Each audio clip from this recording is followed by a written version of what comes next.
کر کے آرام اس کے بعد وہ سو جاتے ہیں اور فجر کے وقت اٹھ جاتے ہیں. اور جو لوگ رات میں اٹھ کے تہجد پڑھتے ہیں وہ تو بہت ہی اچھی بات ہے. لیکن جو ہے کہ اگر نمازوں کے حساب سے بھی اپنی روٹین بنا لی جائے تو بہت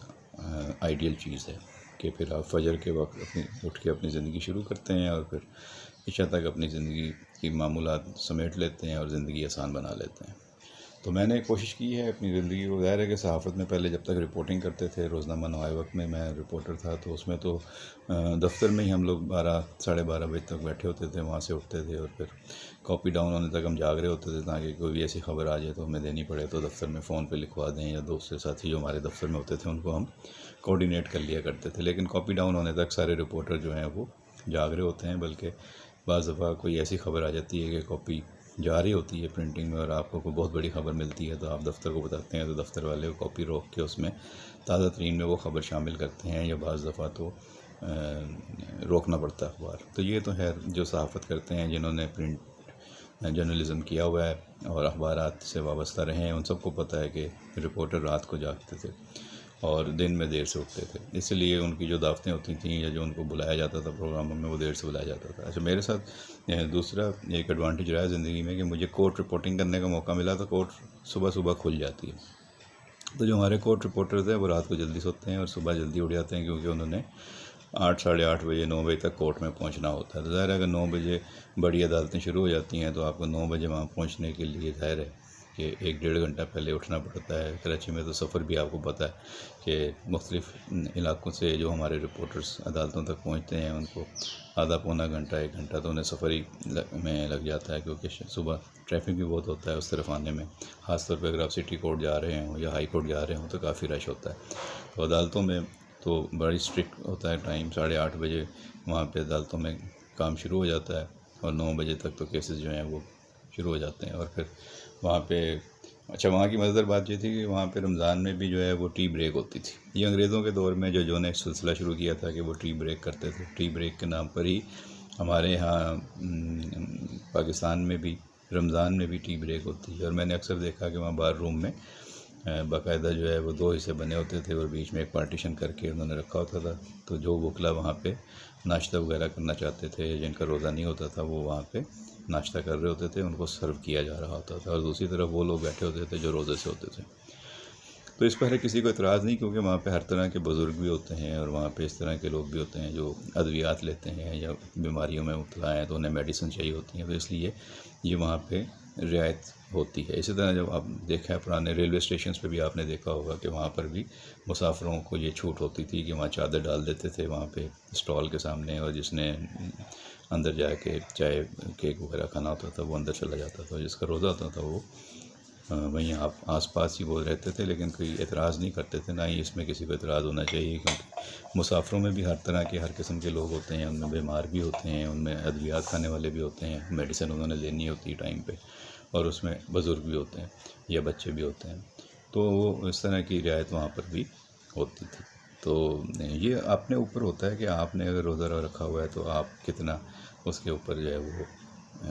عمل پیرا رہتے ہیں. کیونکہ آپ کے کئی دوست جو ہوتے ہیں, صحافت میں ہم نے دیکھا کہ اکثر دوست ہمارے اور سرکاری دفاتر میں ہم اکثر جگہ پہ جاتے تھے تو وہاں پہ لوگ ہمارے سامنے ہی وہ بلکہ معذرت بھی کر لیتے تھے, پوچھ بھی لیتے تھے کہ بھئی آپ کا روزہ ہے, تو ہم کہتے تھے جی الحمدللہ روزے سے ہیں. تو وہ کہتے تھے یا پھر معذرت ہمیں معاف کرنا, ہمارا روزہ نہیں ہے, تو ہم ناشتہ کر لیں یا گھر سے کھانا آیا ہے تو وہ کھا لیں. تو اس طرح کی چیزیں تو آپ کی زندگی میں بھی آپ کے سامنے ہوتی ہوں گی, بہت سارے لوگ ہوتے ہیں وہ بھی کرتے ہیں. تو واپس آتا ہوں, بات وہیں پہ شروع کرتے ہیں کہ جو 4-5 چیزیں ہوتی ہیں وزن کم کرنے کے لیے, وہ ضروری ہیں کہ آپ یہ کولڈ ڈرنک چھوڑ دیں. اچھا, کولڈ ڈرنک میں نے بے تحاشا پی, اور میں جوس بھی بہت پیتا تھا. ایک زمانے میں نے بہت جوس پیے, اور مجھے کھانے کے ساتھ جوس جو ہے وہ بڑا اچھا لگتا تھا. تو میں یہ جام شیریں یا روح افزا یا اس طرح کے جو اور وہ گرین جوس جو ہوتا تھا الائچی والا, یا کرس جوس, یا جو ایک کوکا کولا ٹائپ, اس طرح کی چیزیں میں پیتا رہتا تھا. کولڈ ڈرنکس میں عام طور پہ جب دفاتر میں لنچ کرتا تھا تو میں کوئی کولڈ ڈرنک ساتھ منگا لیا کرتا تھا. تو یہ ایک طویل عرصے تک میری پریکٹس رہی, لیکن اب یہ ہے کہ اب آہستہ آہستہ یہ ختم کر رہا ہوں عادت, اور کولڈ ڈرنک تو میں نے بالکل چھوڑ دی ہے. اور فریش جوس پی لیں وہ زیادہ بہتر ہے, پھلوں کا جوس پی لیں. پاکستان میں ہر طرح کے پھل اللہ کا شکر ہے کہ دستیاب ہوتے ہیں, اور وہ پھل گھر پر لا کے آپ جوس بنوا کے پی لیں یا خود بنا لیں, تو باہر بھی اگر آپ پئیں تو پھلوں کا جوس پی لیں تو زیادہ بہتر ہے، اورنج جوس پئیں، ایپل جوس پئیں، اور جو بھی فالسے کا ہو یا مینگو کا ہو تو وہ تو ظاہر ہے مزہ ہی آتا ہے، لیکن مینگو بھی وزن بڑھاتا ہے، لیکن پھلوں کا جوس آپ پئیں جتنا پی سکتے ہیں، اور کولڈ ڈرنک چھوڑ دیں، اسی طرح میٹھا چھوڑ دیں۔ مٹھائیوں والے ناراض ہو جاتے ہیں کہ بھائی کیوں ہمارے خلاف بات کرتے، بھائی آپ کے خلاف بات نہیں کرتے، آپ بیچیں، ایک عمر تک لوگوں کو میٹھا کھانے کی جب تک اجازت ہے کھائیں، جیسے نوجوان ہیں ہمارے انہیں کھانا چاہیے، لیکن جو ہے کہ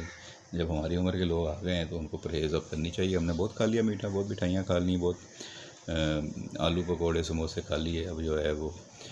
بچوں کی عمر ہے، بچے کھائیں گے، اور ہم جو ہیں وہ پرہیز کریں گے، اور ہم جو ہے وہ اب ہاں ایک چیز رہ گئی ہے ایکسرسائز۔ اب ایکسرسائز کرنی ہے، ہمارے پریس کلب میں جم تو بن گیا ہے، وہاں پہ کافی لوگ جو ہیں وہ جم میں آتے بھی ہیں، وہ کرتے بھی ہیں کوشش، کچھ نے اس سے بہت اچھی طرح استفادہ کیا ہے، لیکن زیادہ تر تو میری طرح ہی ہیں جو کبھی کبھار جاتے ہیں اور بس سمجھتے ہیں کہ ایک دفعہ مشین کو ہاتھ لگا لیا تو شاید وزن کم ہو جائے گا، ایسا ہوتا نہیں ہے۔ وہاں روزانہ جانا پڑتا ہے، ٹائم دینا پڑتا ہے، ایکسرسائز جو ہے وہ کرتے رہنے سے، ایکسرسائز صرف وزن کم کرنے کے لیے نہیں ہے بلکہ اپنے آپ کو فٹ رکھنے کے لیے، اپنے انرجی بہتر رکھنے کے لیے۔ وہ ایک ڈاکٹر صاحب تھے، ڈاکٹر عامر، انہوں نے مجھے بتایا تھا کہ اگر آپ صبح اٹھتے ہیں تو اپنے آپ کو ایک چھوٹے بچے کی طرح فیل کریں، اور جیسے چھوٹا بچہ آپ نے دیکھا ہوگا کہ صبح اٹھ کے وہ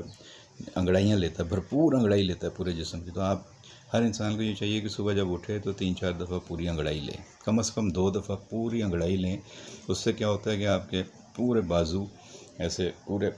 ایسے کھینچیں بھینچیں، اپنے بازوؤں کو پوری انگڑائی لیں، اور اپنی ٹانگوں کو پورے جسم کے اندر جو ہے نا وہ بلڈ سرکولیشن بڑھتی ہے انگڑائی لینے سے، تو یہ بہت ضروری چیز ہے۔ اسی طرح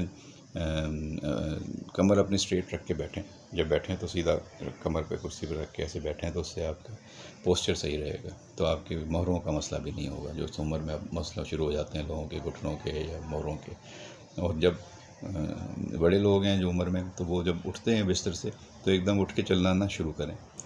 پہلے بستر سے لیٹے ہوئے ہیں تو آرام سے اٹھ کے بیٹھیں، اور اس کے بعد اپنی ٹانگوں کو تھوڑا سا ہلائیں،